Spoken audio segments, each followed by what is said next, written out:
Tied at 54 at the end of 40 minutes, they threw a fresh 5 minutes up on the scoreboard, hoisted the rock, and tipped off the overtime period. Oh, sorry, you caught me off guard there. Riley's report really inspired me to do some reading of my own, so of course I went to Newman Library and checked out The Heights, great book. But this story isn't as good as the story of the Virginia Tech women's basketball. That one's going to be pretty tough to beat.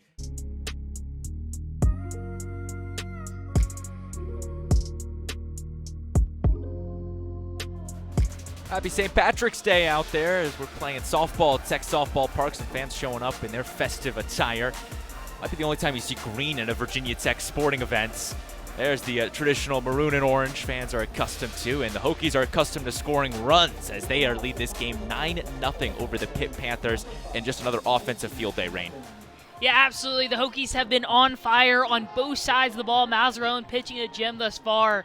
But, man, the story this weekend has been the bats of this Virginia Tech lineup.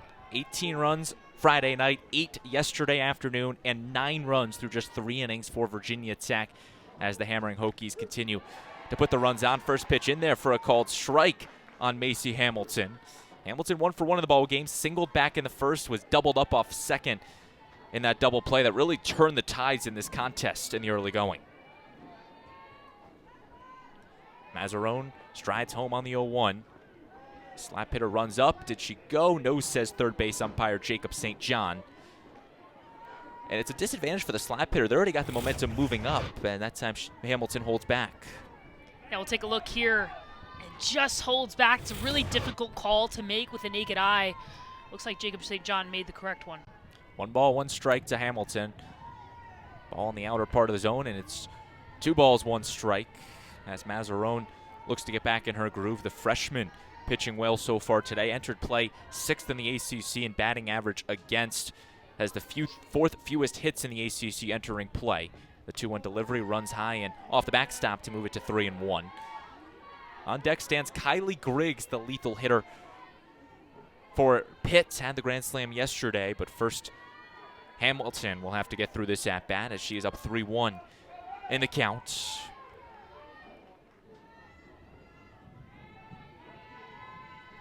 Mazzarone winds and deals. Flown into left field, falling, but Green playing shallow makes the catch, and there's 1 gone on 1 batter in the top of the 4th. And efficient work from Emma Mazzarone out in the circle, just 47 pitches to get through the first 3 innings and a third. As now she'll see Kylie Griggs, the 3-hole hitter for Pitt, enters in a 6-game hitting streak on the line. Called strike on the outer half of the zone as she falls ahead 0-1. Griggs, a .241 hitter entering play. Grounded out back in the first inning to the third baseman, Peck. She will set her feet. Mazzarone checks the sign and comes home on the 0-1. Ball runs up, and the count levels at 1-1. And Pitt was really lacked range, just that big spark plug, that big spark play. They thought they had it in the first inning, and that double play just killed all the momentum for them. And even to go to the bottom half of the first inning, the first 2 batters were in 0-2 counts. And there was an error by Hernandez at short, and then, of course, a mistake to Addie Green where she hits it off the scoreboard, really set the tone for the rest of this game. And since then, the Hokies have gone on to take an advantage 9-0 in this ball game. As Mazzarone on the 1-2. Bullet fastball in the outer half of the zone, coming on 68 on the radar gun. He's looking to paint the corner, just missing by a matter of inches. As Mazzarone in her 6th start of the season, first since back in Louisville when she started game 2 of that series. The 2-2 deal runs high, and it's full. Good battle between Griggs and Mazzarone. Both parties collect their breath and get back to their respective spots. The payoff pitch. Fouled back, and the stalemate will continue.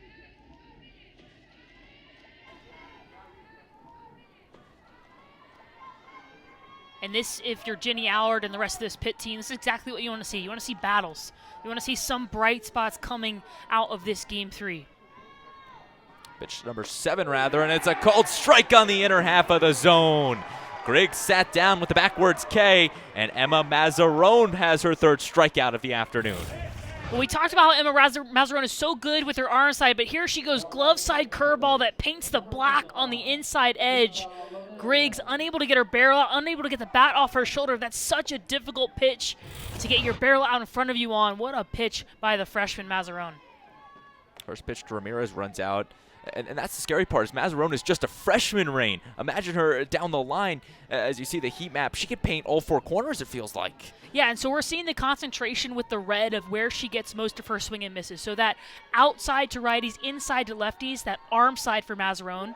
But we also see that blue all over the place, which tells you she has late break to her pitches. She's got movement to her pitches. And, of course, like the rest of these Hokies pitchers, she has a lot of velocity as well. Mazzarone, the two-way player, if you will, came into Virginia Tech as a hitter, really developed out as a pitcher as the off-speed falls in there for a called strike. Listed on the roster as a pitcher/utility player, the freshman from North Carolina. And again, just a freshman for this Virginia Tech squad. 1 ball, 2 strikes. Mazzarone ahead on Ramirez. Winds and fires, and strike 3 swinging. Emma Mazzarone throwing a wiffle ball out there. Gets her 2nd strikeout. Through 3.5, Hokies lead it 9-0.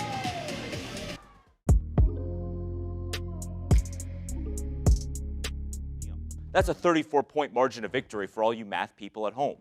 That margin Monday night was a record book feat for Virginia Tech. The last time the Hokies beat UVA by a margin that big was all the way back on February 18th, 1961. That was back when Chuck Noah was the head coach at Virginia Tech, and Chris Smith and Bucky Keller were the Hokies' leading scorers. Okay, if those names don't ring a bell, well, no worries. To put that into context, the last time the Hokies beat UVA by a margin that big, JFK was still in his first month in the White House. The original West Side Story movie was in the post-production phase, and the cost of a McDonald's hamburger was just 15 cents. A different world compared to today.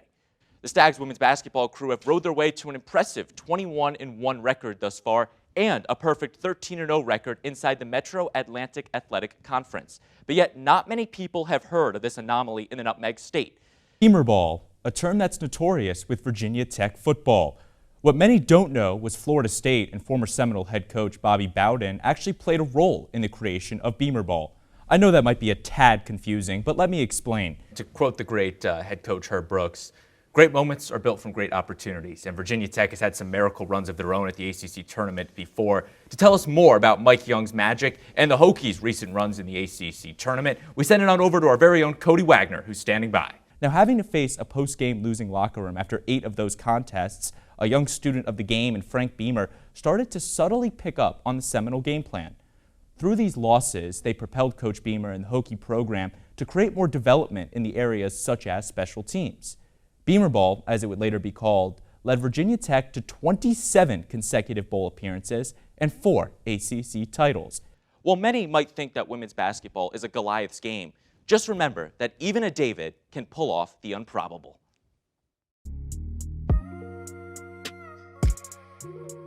Notre Dame is cutting down the nets in Greensboro as for the 6th time in program history, the Fighting Irish are champions of the ACC. Cody Wagner joined alongside Braden Schenck, where it's raining blue and gold inside the Greensboro Coliseum. Just as one player goes down, another one rises up. And Virginia Tech was forced to play without 3-time ACC Player of the Year Liz Kitley. But in her absence, the freshman Clara Strack posted 10 points for the Hokies.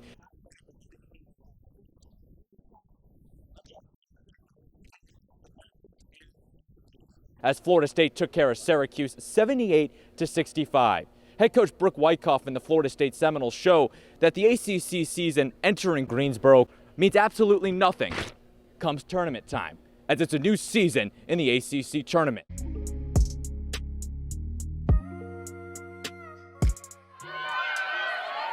Isabella Swanson doing work, trying to dodge up the lane. Still has it, shoots this one just high, and Torres watches it out. Possession retained with the Royals. Behind the net, wrapping it around, going high, stopped by the big spoon of Jocelyn Torres. And the sophomore has her first save on the contest. Great save by Jocelyn Torres. She's coming around, honestly, a little probably more open than that Virginia Tech defense liked, but if you're on top of the crease with Jocelyn Torres, you've got to fake her and you've got to place around her. She is so talented. You got to be creative when you shoot against her. Torres, the All-ACC freshman team selection a season ago, back for year number 2 in Blacksburg. Looking to build off that as the Hokies offense goes to work. Pass on over to Rishko. Keeps it moving around the horn, flicking it on over to Downey behind the cage. Downey running her routes. Pushing on over to Vergano. Shoveling off to Rishko, and a shooting space will be called, and an 8-meter coming for the Hokies. Great little connection there between Liv Vergano and Ella Rishko. Liv coming off of that dodge, wanted to take that left hand, that defender slid. She dished right back out to Ella Rishko, and Ella drawed that shooting space. Rishko on the 8-meter, shoots just wide. And the refs blow the whistle. We'll reach into the pocket and hand out our first card in the contest. Yeah, Ella Rishko coming in. Got a little pressure there. It looks like number 3, Addison Kamek for Queens. A little bit of stick to the body, stick to the head. There's really becoming a lot more strict with the rules in that this year. Not as much allowance there for a foul, so she'll take her first 2-minute break of the day. So Rishko will set back up on the reattempt for the 8-meter after the yellow card going against the Royals. Rishko 2 goals in the contest already to her name. Instead, pushes it out, but will just throw this one past the restraining line. And you have to assume, Kendall, the strategy on that, they have a full power play to utilize. You might as well look for the best shot possible. Absolutely. Your man up, and again, Ella Rishko having 2 defenders on both sides, I could definitely understand that decision not to take that. If you're man up, you got 10, shot clock reset because of that foul. So plenty of time to do what you want with a whole man up. Really, honestly, also to tire that Queens defense out.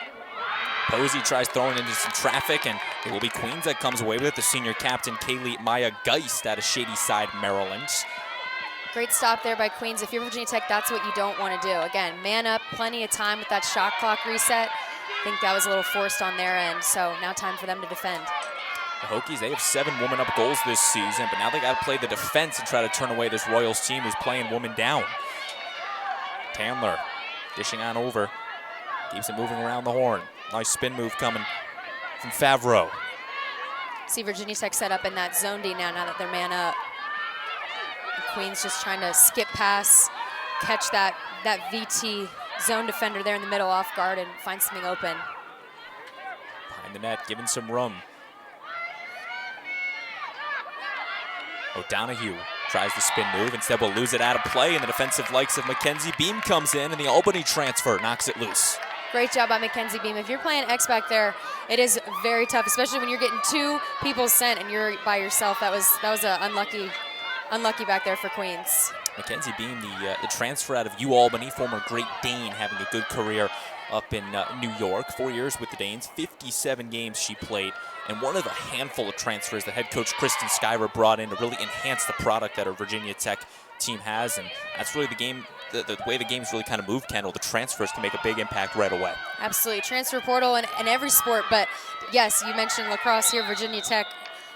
VT having a really, really big team adding those transfers, but almost every single one has had a great impact on the team so far this year.